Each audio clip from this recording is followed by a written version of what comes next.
Dahil sa bugso ng damdamin ay nagawa kong tahakin ng daan na sinasabi ng karamihang hangganan. Makipot, masukal, at tila ba matagal nang hindi tinahak ng tao. Nagsimula ang lahat sa simpleng pagtakas. Tanging katahimikan lang ang hanap ko noon. Pero sa halip na katahimikan, isang daigdigang tumambad sa akin. Isang mundo sa likod ng ating mundo. Isang lugar na hindi ko kailanman inakalang totoo. Ang Biringan. Dinala ako roon hindi dahil sa kagustuhan ko. Isang iglap lang, isang kisap mata, nawala na ang hangin sa paligid. Pumuti ang aking paningin at pagdilat ko, ibang langit na ang nasa itaas. Ibang lupa na ang nilalakaran ko. Doon nagsimula ang lahat, ang kababalaghan, ang takot, at ang pag-ibig. Magandang araw, Miss Aya. Ako nga pala si May. 18 anyos ako nang mangyari ang lahat ng to. Lumaki ako sa isang maliit at tahimik na baryo sa lalawigan ng Lanao del Norte. Isang lugar na malapit sa dagat at napapalibutan ng mga punong kahoy at bundok. Dito ako isinilang at dito na rin ako lumaki. Maliit lang ang komunidad namin. Halos magkakakilala lahat. Sa tuwing may bagong muka sa baryo, alam agad ng lahat kung taga saan. At gaya ng ibang probinsya sa Mindanao, malakas pa rin ang paniniwala sa mga nilalang na hindi natin nakikita. Mga engkanto, lamang lupa, at iba pa. Maraming kwento ang mga matatanda tungkol sa mga taong nawala at biglang bumalik na parang walang nangyari. O kaya'y mga taong hindi na kailanman natagpuan nang pumasok sila sa kagubatan. Pero hindi ko sineryoso ang kwentong yun. May anak, huwag kang lalampas sa sapa ha. May mga nilalang sa kabila na hindi mo kakayanin. Madalas na paalala ng aking ina. Puro kwento lang yan, ma. Dami nyo namang sinasabi. Sagot ko minsan habang nakasandal sa puno ng mangga. Napapailing na lang siya. Ay naku kang bata ka. Hindi mo kailangang maniwala. Pero sana, matuto kang makinig. Miss Aya, nang mga panahong yun ay ako ang tipo ng batang mahilig mag-isa. Hindi ako palabarkada. Mas gusto ko yung tahimik lang. Naglalakad sa damuhan, pinapanood ang alon sa dagat, o kaya'y nagpipinta ng kung ano-ano sa lumang kwaderno ko. Madalas doon ako sa likod bahay. May sapa roon na may malinaw na tubig. Sa likod ng sapa ay isang kagubatan na laging tinatawag ng lahat na hangganan. Hindi daw pwedeng lampasan, hindi raw ligtas.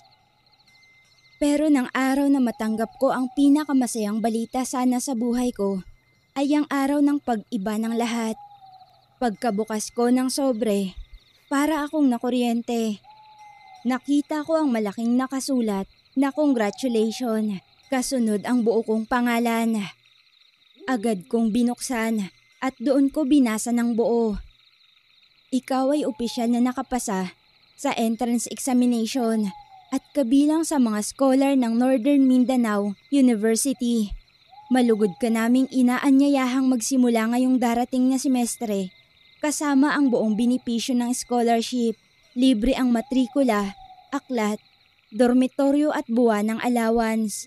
Muli, pagbati mula sa buong pamunuan. Tumulo ang luha ko habang hawak ang sobre. Sa wakas, sa dami ng gabi na palihim akong nagre-review habang natutulog ang aking ina sa kabilang kwarto.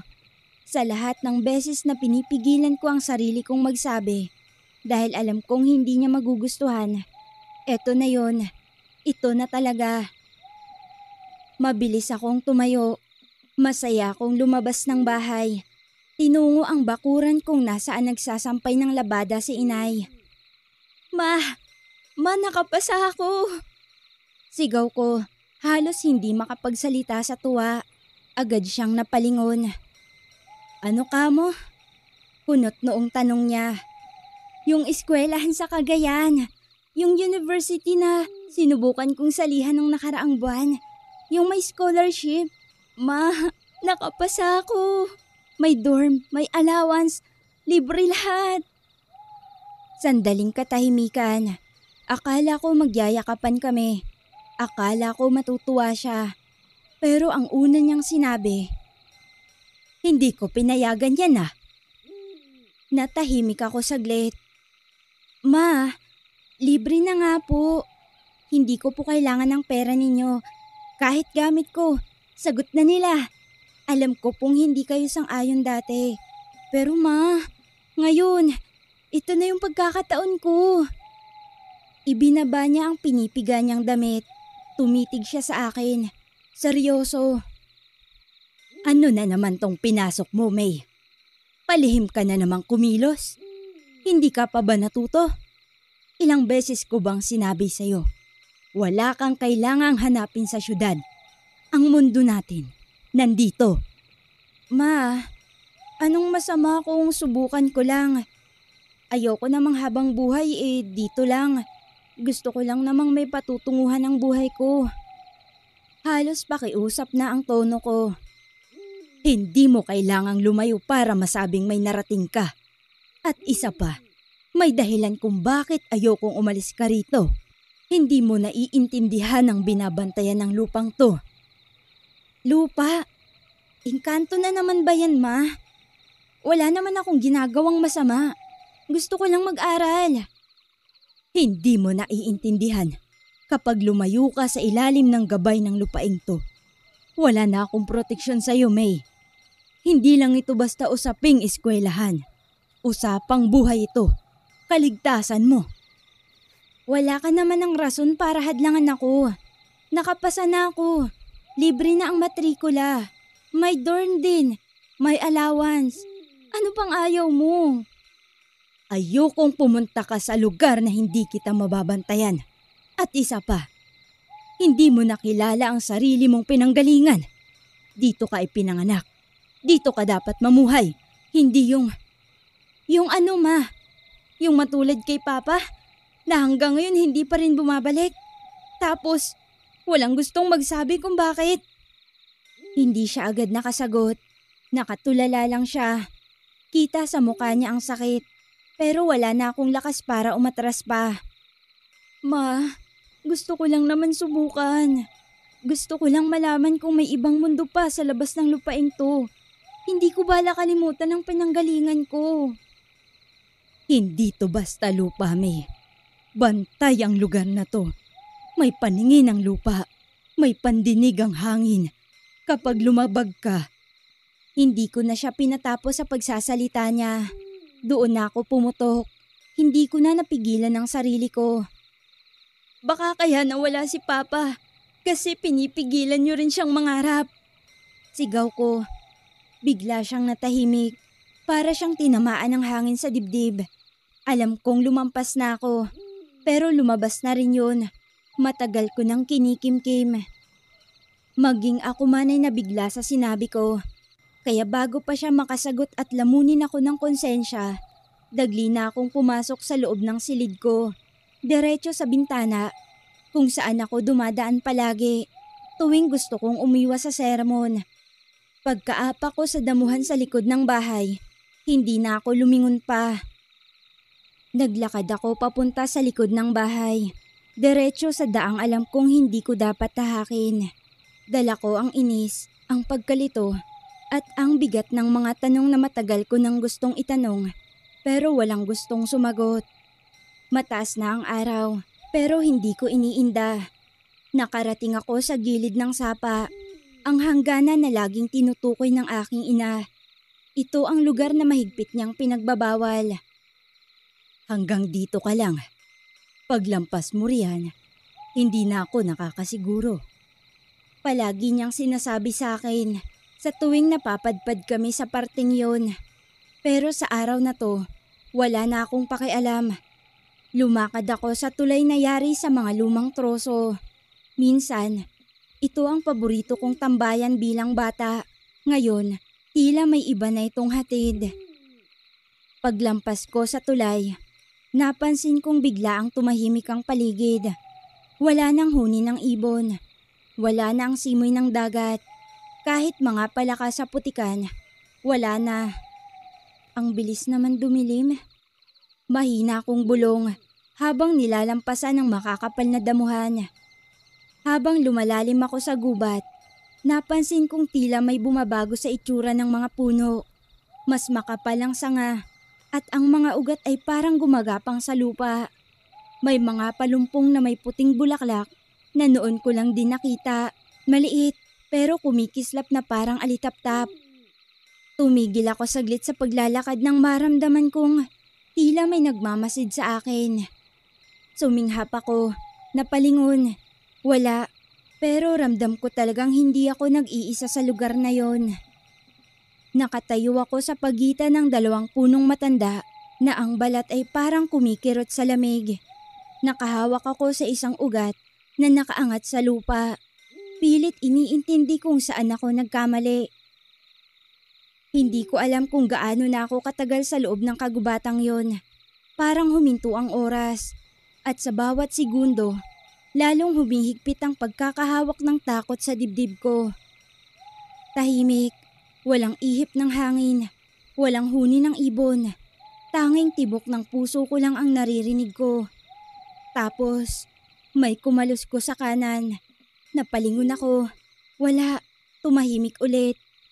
Hanggang sa isang boses ang narinig ko. May. Mahina lang, lalaki at malalim.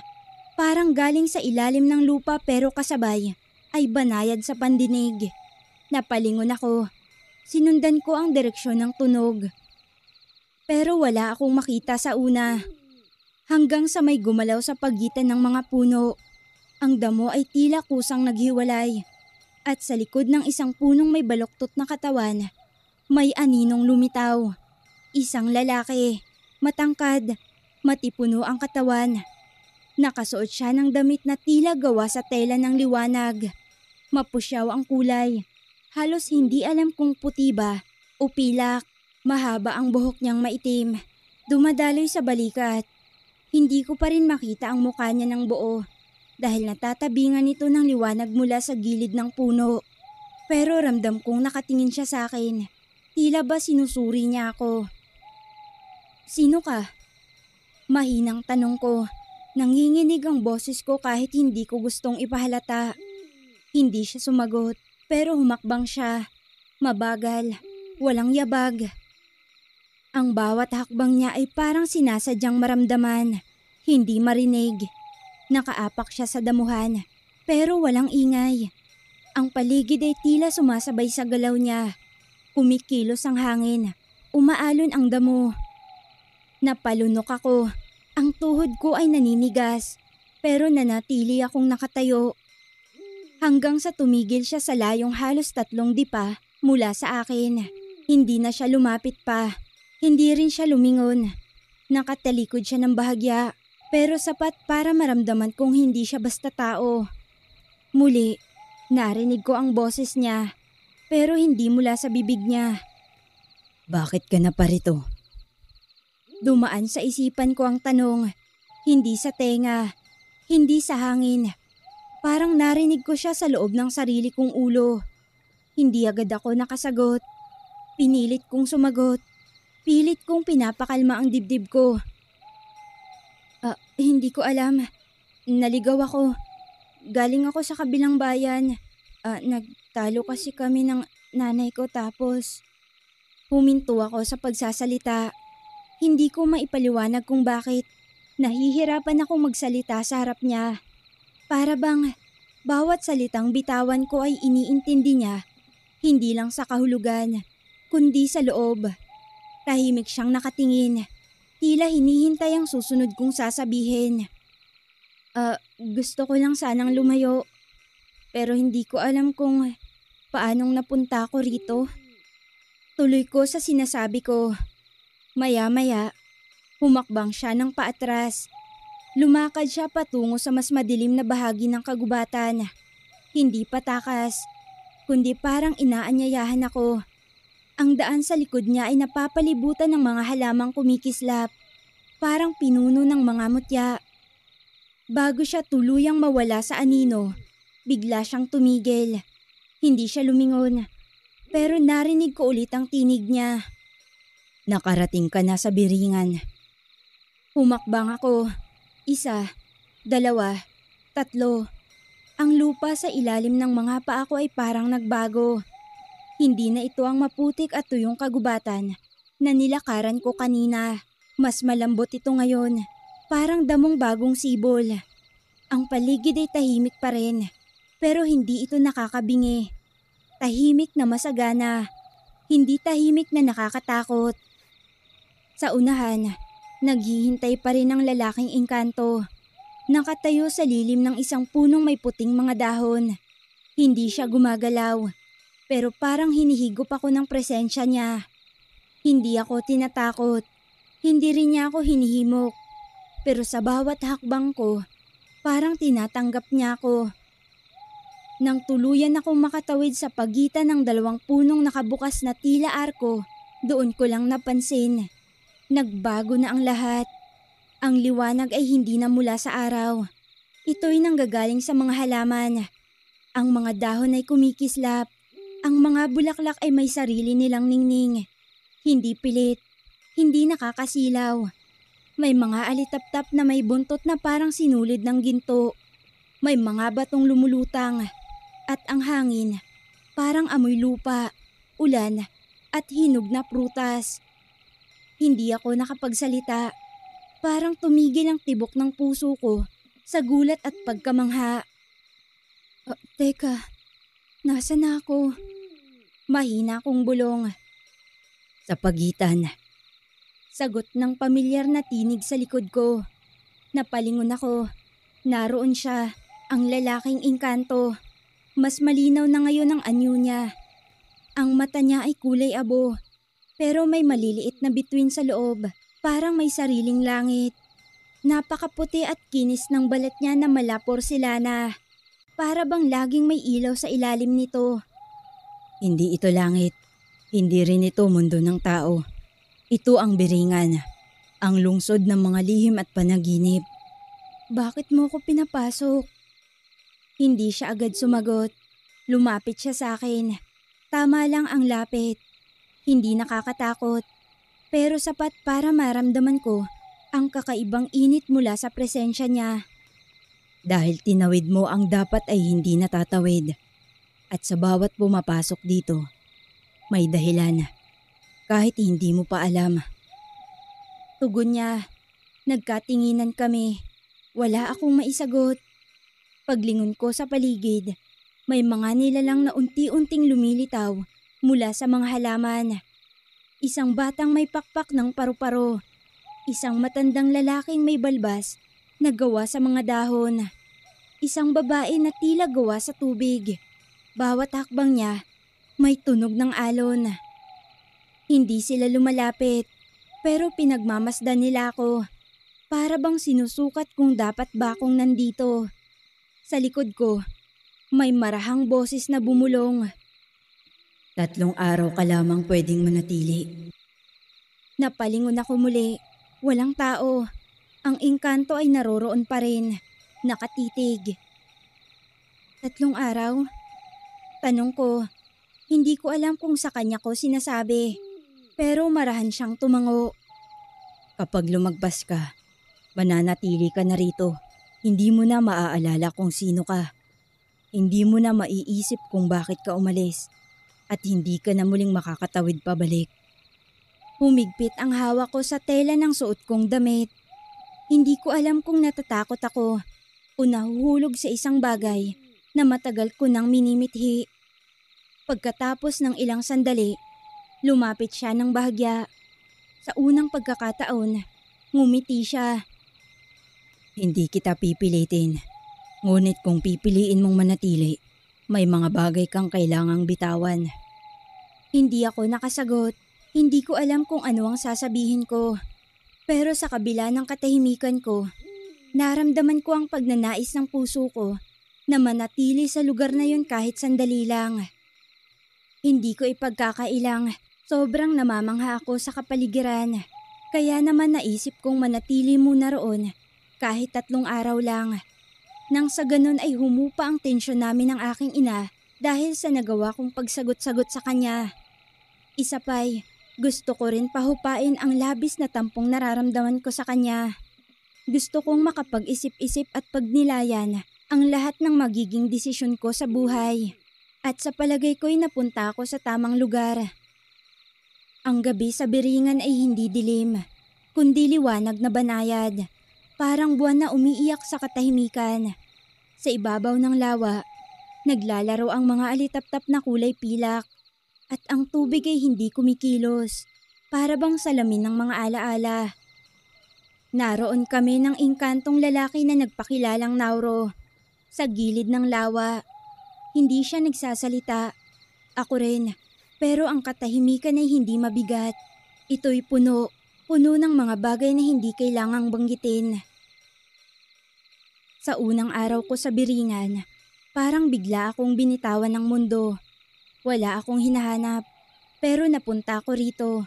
Tahimik, walang ingay, walang sigaw ng aking ina mula sa kusina, walang amoy ng nilulutong tuyo, walang tanong, walang pag-aalala, at lalong walang pangaral. Tahimik lang ang engkantong lalaking nagpakilala sa aking Nauro.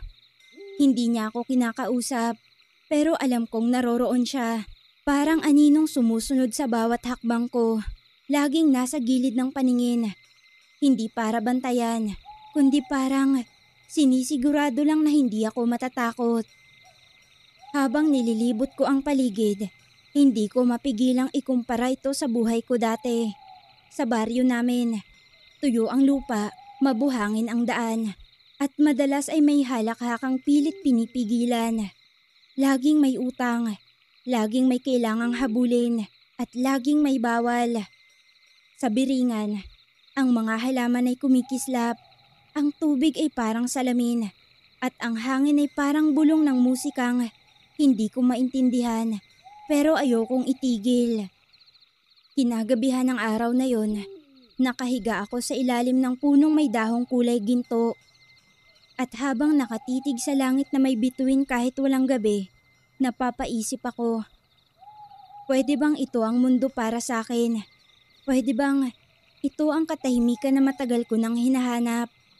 Pero may parte sa akin, malalim at tahimik, na nagtatanong rin, kung naririto ako, sino ang kasama ng aking ina? Sa katanungan kong yun, napagtanto kong kung itutuloy ko ang pagluwas sa syudad para sa pag-aaral ko, sino nga naman ang magiging kasama ng aking ina sa bahay namin? Gayong kaming dalawa na lamang ang magkasama. Sa ikalawang araw ko, mas lumawak ang Biringan. Mas marami akong nakitang nilalang. Isang batang engkanto na may mga mata ng buwan. Isang babaeng tila gawa sa usok. At isang matandang may baston na tila kawayan pero may pulso. Lahat sila, tahimik, pero hindi malamig. Pinagmamasdan lang nila ako. Tila sinusukat kung karapat-dapat ba akong manatili. At sa wakas, nagsalita si Nauro. Hindi ko na maalala kung anong tanong ko. Basta tungkol sa kung paano gumagana ang araw at gabi sa lugar ng mga engkanto. Walang oras sa Biringan. Dito, May. Ang oras ay damdamin. Hindi ko agad naintindihan ang ibig niyang sabihin. Pero habang kasama ko siya, sa mga saglit na wala kaming sinasabi pero magkasabay kaming naglalakad, unti-unti kong naiintindihan ang ibig niyang iparating. Dahil sa mundong to, hindi ka pinapaalalang may obligasyon ka. Wala kang kailangang patunayan. Hindi mo kailangang magsumika para mahalin. Ibang-iba sa mundo namin ng aking ina. Doon, ang pagmamahal ay may kasamang pangaral, paghigpit, at kung minsan, pananahimik na masakit. Dito, ang pagmamahal ay hindi sinasabi, pero nararamdaman, kahit walang dahilan. Sa ikalawang gabi ko, habang nakaupo kami ni Nauro sa batong malakristal at tinatanaw ang malawak na hardin ng nagagandahang mga bulaklak, napagtanto kong hindi ako nawawala rito. Dito, parang natagpuan ko ang sarili kong hindi ko alam na nawawala. Sa ikatlong araw ko sa Biringan, Ramdam ko na ang unti-unting pagkalimot. Kinaumagahan, hindi ko na maalala kung ano na ang tunog ng boses ng aking ina kapag tinatawag niya ako sa umaga. Limot ko na rin ang halimuyak ng bahay namin. Ang lasa ng sinaing ng aking ina, pati ang pangalan ng eskwelahang gusto kong pasukan. Lahat, unti-unti nang nanlalamig sa isip ko. Pakiramdam ko, parang mas madali na lang manatili sa lugar na kinaroroonan ko. Mas magaan, mas tahimik, at mas malaya. May, kung hihilingin kong manatili ka, kakalimutan mo ba kung sino ka? Pukaw na tanong sa akin ni Nauro. Napatingin ako sa kanya. Hindi siya nakatingin sa akin. Nakatingin pa rin siya sa lawa. Nang mga sandaling yon, nakaupo kami sa gilid ng lawa na malasalamin sa linaw. Hindi ko alam ang isasagot. Ang tanong ay parang kutsilyo na dahan-dahang isinusuksok sa dibdib ko. Hindi upang patayin, kundi upang maramdaman na buhay pa ako. Huminga ako ng malalim at sa pagitan ng hangin, may narinig ako. May, hindi galing kay Nauro ang tinig. Tinig iyon ng aking ina. Tinig na may halong galit, takot at pagmamahal. Tinig na matagal ko nang pilit kalimutan. At sa isang iglap, bigla kong naalala ang bahay namin, ang nakangiting mukha ng aking ina at ang araw na sinagot ko siya. Napaluha ako, tahimik lang, pero ramdam kong kahit sa mundong ito ng mahika at ganda, may mga bagay na hindi kayang tumbasan ng kahit anong engkanto. Humakbang ako palayo sa lawa. Si Nauro, hindi gumalaw, pero nararamdaman ko ang panginginig ng kanyang dibdib. Pagharap ko sa kanya, ako nang nagsalita. Salamat. Yun lang. Salamat sa hindi ko maipaliwanag na kapayapaan. Salamat sa titig niyang hindi humusga. Salamat sa pagdamay sa panahong gusto ko nang kalimutan ng lahat. Pero ayokong mawala ang sarili ko para lang makalimot at para lang iwasan ng isang bagay na pwede namang madaan sa masinsinang usapan. Maraming salamat, Nauro. Pero kailangan ko nang umuwi. May mga bagay akong kailangang harapin ko ng mag-isa. Naiintindihan ko, May. Tumayo siya at marahang lumapit sa akin. Marahan niyang hinawakan ng kamay ko. Ihahatid na kita. Aniya, tahimik kaming naglakad ni Nauro papunta sa hangganan. Wala na ang mga litap-tap. Wala na ang musika sa hangin. Tahimik, mabigat. Sa dulo ng kagubatan, huminto kami. Nasa harap ko ang 2 punong unang pinasukan ko. Makakalimutan ba kita? Tanong ko. Tinignan niya ako at marahang umiti. Hindi agad, pero darating ang araw na mararamdaman mong may kulang. Hindi ko alam kung paano magpaalam. Hawak niya ang kamay ko. Mainit, parang hindi ko kayang bitawan. Pero binitawan ko pa rin. Lumakad ako palabas.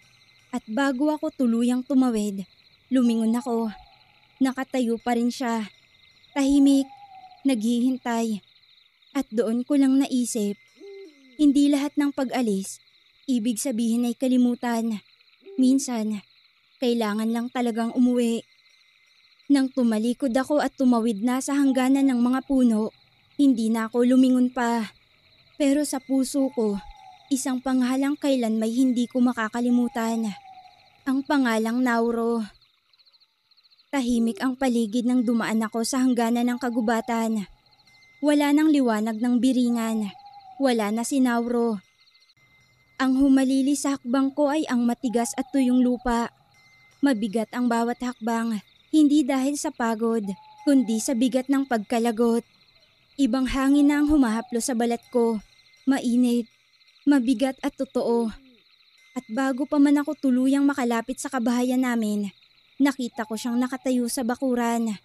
Ang aking ina, hawak ang kanyang lumang rosaryo at nakatitig sa kawalan. Nangangayayat na ang katawan niya.